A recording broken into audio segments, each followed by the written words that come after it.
العالمين والعاقبۃ للمتقین والصلاة والسلام علی اشرف الانبیاء والمرسلین اما بعد فاعوذ باللہ من الشیطان الرجیم بسم اللہ الرحمن الرحیم یا ایھا الذین آمنوا کلوا من طیبات ما رزقناکم واشکروا للہ ان کنتم ایاہ تعبدون انما حرم علیکم المیتۃ والدم ولحم الخنزیر وما اہل به لغیر اللہ فمن اضطر غیر باغ ولا عاد فلا اثم علیہ ان اللہ غفور رحیم آمنت باللہ صدق اللہ العظیم۔ پڑھیے الصلاۃ والسلام علیک یا سیدی یا رسول اللہ وعلی آلک و اصحابک یا حبیب اللہ۔ الصلاۃ والسلام علیک یا سیدی یا سید المرسلین وعلی آلک و اصحابک یا رحمۃ للعالمین صلی اللہ علیہ وسلم۔ سورہ البقرہ شریف اور اس کی آیت نمبر 172 اور 173، 172 اور 173، پارہ نمبر 2 اور اس کا رکوع نمبر 5۔ اے ایمان والو، کھاؤ ہماری دی ہوئی ستھری چیزیں اور اللہ کا احسان مانو اگر تم اسی کو پوجتے ہو۔ اس نے یہی تم پر حرام کیے ہیں مردار اور خون اور سور کا گوشت اور وہ جانور جو غیر اللہ کا نام لے کر ذبح کیا گیا، تو جو ناچار ہو نہ یوں کہ خواہش سے کھائے اور نہ یوں کہ ضرورت سے آگے بڑھے تو اس پر گناہ نہیں، بے شک اللہ بخشنے والا مہربان ہے۔ ان دو آیات بینات میں کھانے اور نہ کھانے کا دو حکم ہیں۔ جیسے کہتے ہیں نا، امر بالمعروف نہی عن المنکر۔ بعض کاموں کا حکم دیا جاتا ہے کرنے کا اور بعض کاموں سے حکم دیا جاتا ہے نہ کرنے کا۔ ان دو آیات میں جو سمجھیں، ایک آیت میں کھانے کا حکم ہے امر، اور دوسری آیت میں نہی عن المنکر ہے کہ جو چیز نہیں کھانی۔ اب جہاں تک کھانے کا ذکر ہے تو اس میں تو بالکل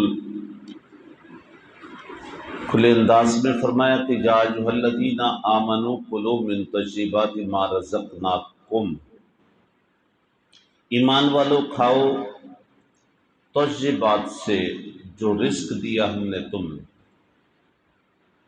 اور پیچھے بھی ہم یہ آیت نمبر 168 168 کے اندر ہم پڑھ کے آئے ہیں، وہاں پہ بھی اللہ رب العزت نے حکم دیا یا ایھا الناس کلوا مما فی الارض حلالا طیبا، جو کچھ زمین میں ہم نے رکھا ہے اس میں سے کھاؤ، لیکن کون سی دو شرطوں کے ساتھ؟ حلالا طیبا، اس چیز کا خیال رکھو کہ جو حلال بھی ہو اور طیب بھی ہو۔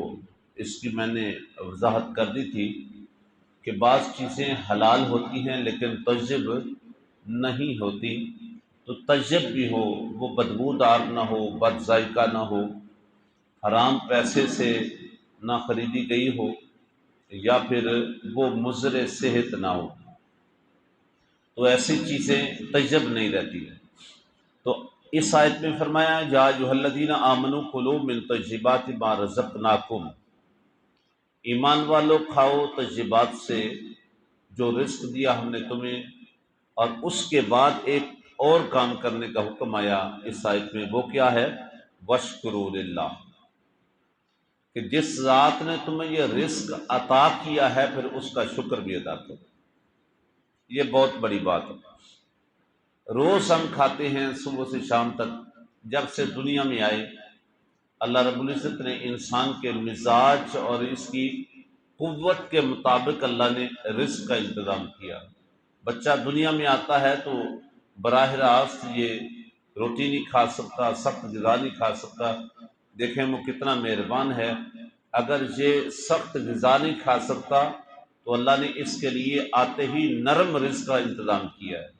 ماں کے بطن پہ اس کے لیے دودھ کی نہریں رکھ دی ہیں کہ ابھی یہ روٹی نہیں چبا سکتا، کھا نہیں سکتا، تو پی سکتا ہے نا، تو اس کے لیے پینے کا انتظام کر دیا۔ اللہ اکبر! اور کیسا قدرت نے اس کے لیے رزق کا انتظام کیا۔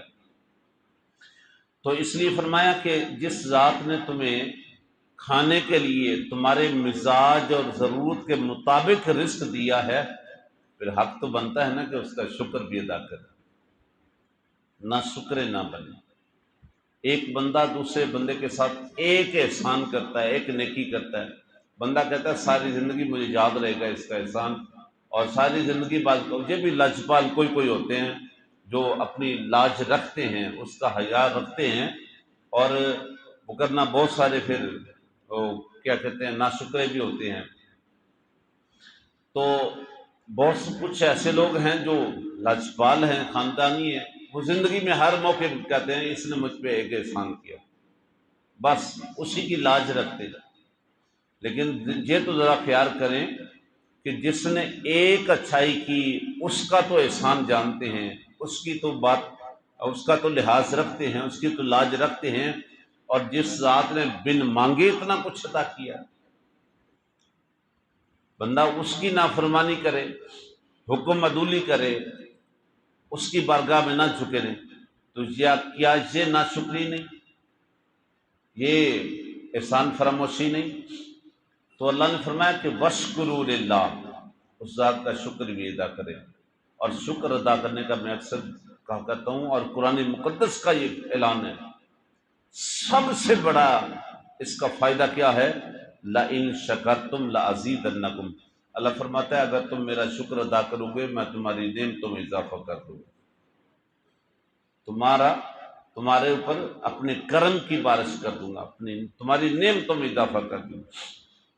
تو چلو اپنے فائدے کے لیے بندہ یہ کام کر لے۔ ان کو جاہدون، اگر تم کی خاص عبادت کر لے، اسی کی بارگاہ میں جھکنے والے ہو، تو پھر شکر ادا کیا۔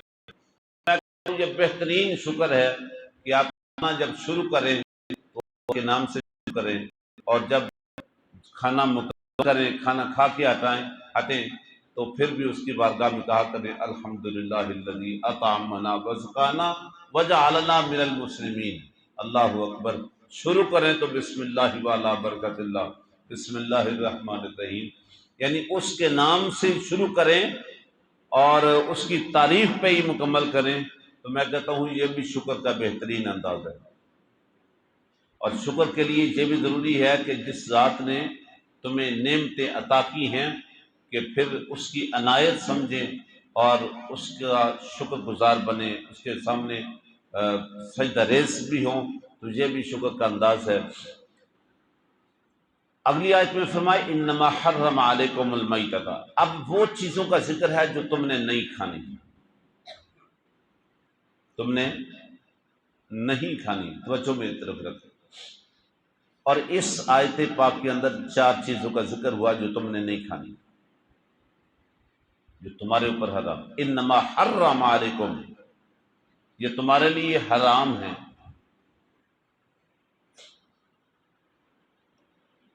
کون کون سی چیزیں؟ سب سے پہلی میتۃ والدم ولحم الخنزیر وما اہل بہ لغیر اللہ، یہ 4 چیزیں۔ پہلی چیز میتۃ، مردار۔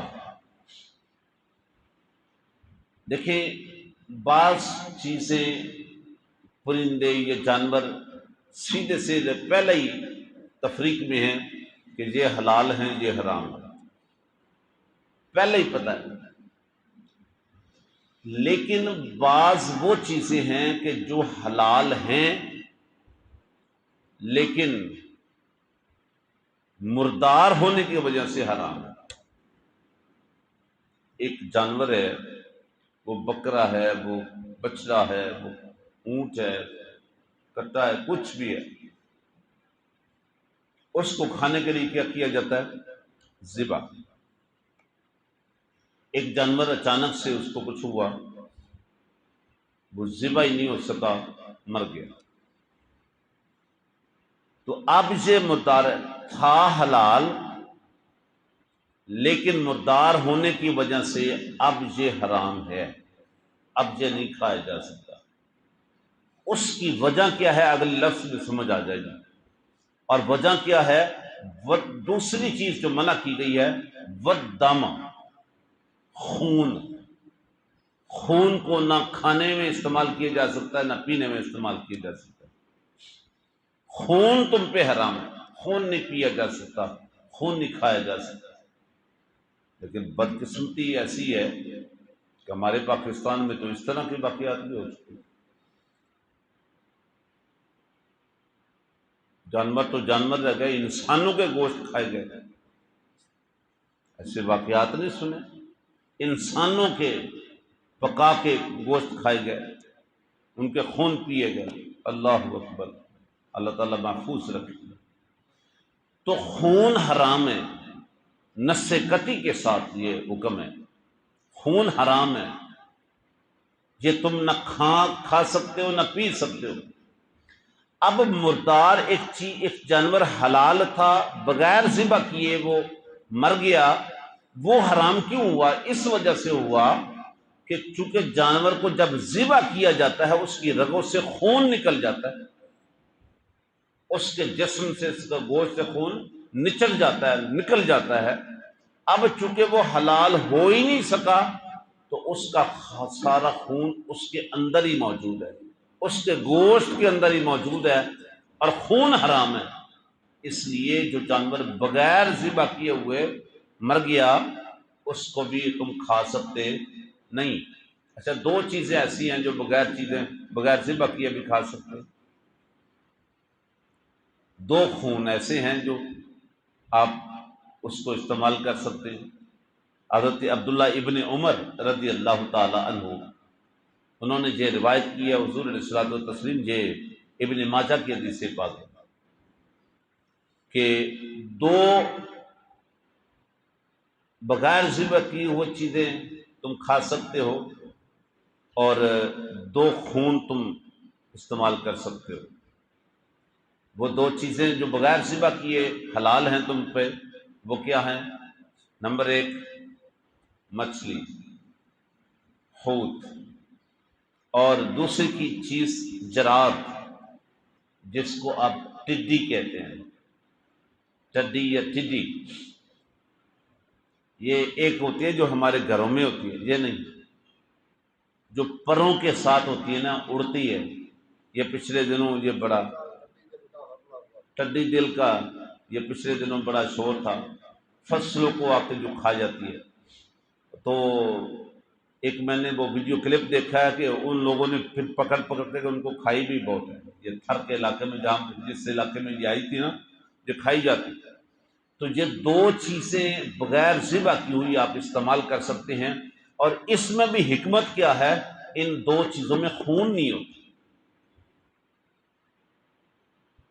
آپ مچھلی کو ذبح کریں تو جس طرح جانور کے رگوں سے خون نکلتا ہے، مچھلی کو کاٹیں تو اس طرح خون نہیں نکلتا۔ اسی طرح ٹڈی جو ہے اس کے اندر بھی خون نہیں ہے،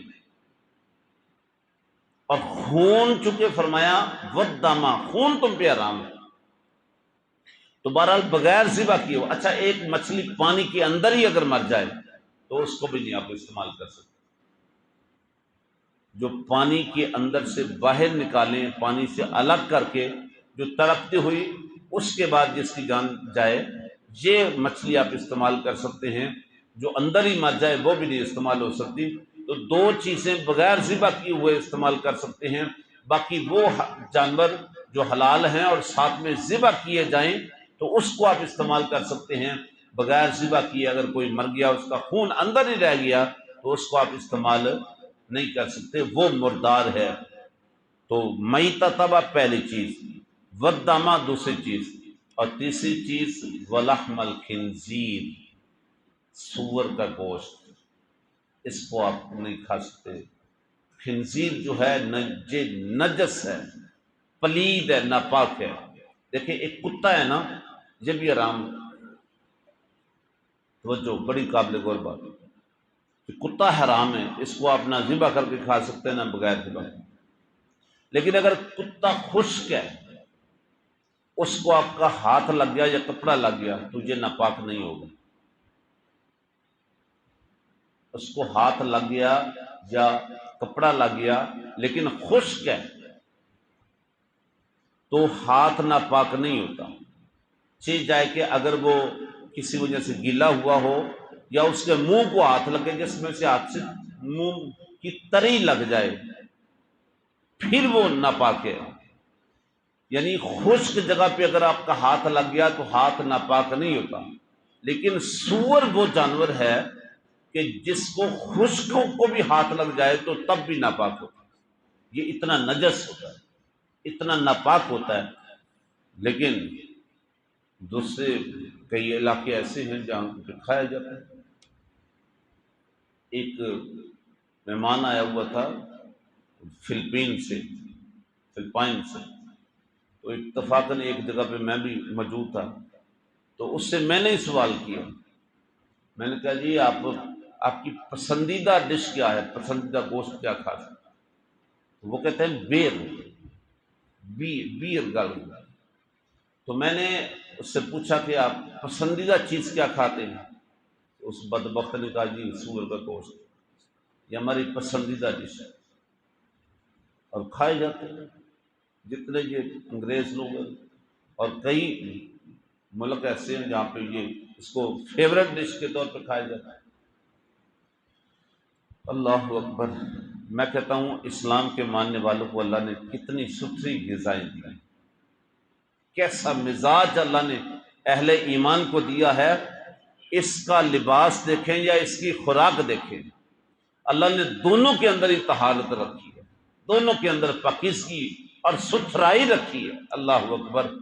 نہ لباس بے ہودہ ہے، نہ خوراک بے ہودہ ہے۔ آپ اسلام سے نکل کر خدا نخواستہ دیکھیں، اسلام کے علاوہ لوگوں کو دیکھیں، یقین جانیں دونوں جگہوں پہ آپ کو اتنی بے حیائی اور فضولیات اور واہیات نظر آئے گی، ان کی خوراکوں کو دیکھ لیں یا ان کے لباسوں کو دیکھ لیں۔ اب یہ پچھلے دنوں جب یہ کرونا کا شور ڈالا تو پھر تحقیقات کیا ہوئی کہ چائنا سے جو چلا وہ کدھر سے چلا جی؟ وہاں سے جو ان کی ایک منڈی ہے، اس کی پھر میں نے وہ پوری ویڈیو دیکھی، ان کی منڈی کے اندر جا کے دیکھے۔ اللہ ابھی بھی آپ نیٹ پہ سرچ کر کے دیکھ لیں تو ان کی منڈی کے اندر آپ کو نظر آئے گا جہاں پہ سانپ، یہ بندر، یہ نہ جانے کیا کیا غلاظتیں وہ کھا جاتے ہیں۔ یقین جانے صرف وہی نہیں، اور بہت سارے ایسے ممالک ہیں جہاں پہ یہ اتنی قسم کی بیہودہ چیزیں، یہ چمگادڑیں پکا پکا کے کھا جاتے ہیں، اور پتہ نہیں کیا کیا کہ کچھ۔ اللہ حتیٰ کہ بچھو میں نے دیکھے، وہ بچھو جناب اس کو جیسے نہیں یہاں پہ یہ کباب بناتے یا سیخیں اور ٹکے بناتے، اس طرح وہ جناب ٹکے بنا کے کھاتے۔ اللہ ہو۔ لیکن اہل ایمان کو اللہ جانتا ہے حضور کے صدقے میں جو خوراک ملی ہے وہ بھی پاکیزہ اور نفاست والی، طہارت والی پاکیزہ، اور جو لباس ملا ہے وہ بھی باحیا ملا ہے۔ اسلام سے باہر جائیں گے تو یہ دونوں جگہوں پہ بندہ حیا سے نکل جاتا ہے۔ تو ولحم الخنزیر، سور کا گوشت۔ اور چوتھی چیز کیا؟ وما احل بہ لغیر اللہ، وما احل بہ لغیر اللہ، اور وہ جانور جس کے اوپر غیر اللہ کا نام آ جائے۔ دیکھیں یہاں ایک بہت نازک چیز ہے سمجھنے والی، اور وہ یہ ہے کیونکہ کچھ ایسے ہمارے دیگر بھائی ہیں جو سیدھا سیدھا جناب لو جی یہ آپ نے کہا کہ یہ 11ویں شریف والے کا ہے بکرا اس لیے حرام ہوگا، یہ فلاں کا ہے جی جانور یہ حرام ہوگا۔ نہیں، اس میں فرق کرنا ہوگا۔ اگر آپ صرف کسی کی ملکیت یا کسی کے ساتھ نسبت سے جانوروں کو حرام کر دیں گے تو پھر تو کوئی جانور کھایا نہیں جا سکتا۔ آپ باہر نکلیں، جس کے پاس بھی جانور کھڑے ہیں تو کیا خیال ہے، یہ کہا نہیں جائے گا کہ یہ فلاں کے ہیں، یہ فلاں کے ہیں، یہ فلاں کے ہیں؟ کہا نہیں جاتا۔ یہ جانور، یہ بھینس کس کی ہے؟ یہ فلاں گجر صاحب کی ہے۔ یہ واڑا کس کا ہے؟ یہ ساری بھینسیں کس کی ہے؟ یہ فلاں کی ہیں۔ اگر صرف کسی کے ساتھ نسبت دینے سے ہی آپ جانور کو حرام کہیں گے تو پھر تو ہر جانور کسی کے ملکیت میں کھڑا ہے، کیوں جی؟ ہر جانور کسی نہ کسی کی ملکیت میں کھڑا ہے۔ اس طرح حرام نہیں ہوتا، بلکہ حرام وہ جانور ہے ان دا ذبح، جس کے اوپر غیر اللہ کا نام لیا جائے ذبح کے وقت۔ ذبح چری چلاتے ہوئے حلال جانور وہ ہے کہ جس کو ذبح کیا جائے تو ساتھ میں پڑھا جائے بسم اللہ اللہ اکبر، جس کے اوپر اللہ کا نام لے کر چھری چلائی جائے، ذبح کیا جائے، یہ حلال ہے۔ اور خدا نہ خواستہ اس حلال کرنے کے وقت اگر کسی نے خدا کے نام کو چھوڑ کر کسی اور کا نام لیا، بھلے وہ کسی کا بھی ہو، کسی محترم شخصیت کا ہو، وہ جانور اب حرام ہے۔ تو ذبح کے وقت اب دیکھیں نا، اب قربانی ابھی لوگ جانور خرید رہے ہیں، یہ قربانی کس کی ہے جی؟ فلانے کی۔ یہ جانور کس کے قربانی کا ہے جی؟ فلانے کا۔ ہوتا ہے کہ نہیں؟ اور سنت ہر جانور کو اب سنت ابراہیمی تو کہیں گے کہ نہیں کہیں؟ تو پھر کیا خیال ہے جی؟ خدا نخواستہ یہ حرام ہو گیا نہیں؟ جس جانور کو بھی آپ قربانی کی نیت سے بھی ذبح کرتے ہیں، پھر نام کس کا لیتے ہیں؟ بسم اللہ اللہ اکبر۔ قربانی بھلے کسی شخص کی بھی ہو، لیکن جب ذبح کریں گے تو اللہ کا نام لیں گے۔ تو وہ جانور جس کو ذبح کرتے وقت غیر اللہ کا نام لیا جائے وہ بھی حرام ہے۔ وما اہل بہ لغیر اللہ، اور وہ جانور جو غیر اللہ کا نام لے کر ذبح کیا گیا۔ فمن اضطر غیر باغ ولا عاد، اگر کوئی شخص مجبور کر دیا جائے، کسی کو بیماری ایسی لگ گئی کہ اس کے علاج میں وہ چیز ضروری ہو گئی، یا کوئی ایسی جگہ پہ مجبور ہو گیا، مقید ہو گیا، قید ہو گیا، اور اس کی جان جا سکتی ہے، تو جان کو بچانے کے لیے اگر کوئی ایسی چیز اسے کھانی پڑ گئی جو حرام ہے، لیکن جان کو بچانے کا معاملہ آ جائے تو اب وہ ضرورتاً استعمال کر سکتا ہے۔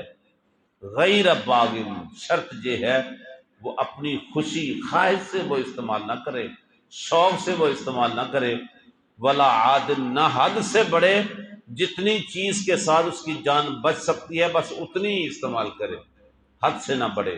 فلا اسم علیہ، پھر اس پر کوئی گناہ نہیں ہے۔ ان اللہ غفور رحیم، اگر تم سے کہیں خطا ہو گئی تو معافی مانگ لو، اللہ غفور رحیم ہے، اللہ تعالیٰ معاف کرنے والا ہے۔ اللہ رب العزت آج کی میری اور آپ کی حاضری قبول فرمائے، آمین۔ صلی اللہ علیہ محمد و بارک وسلم۔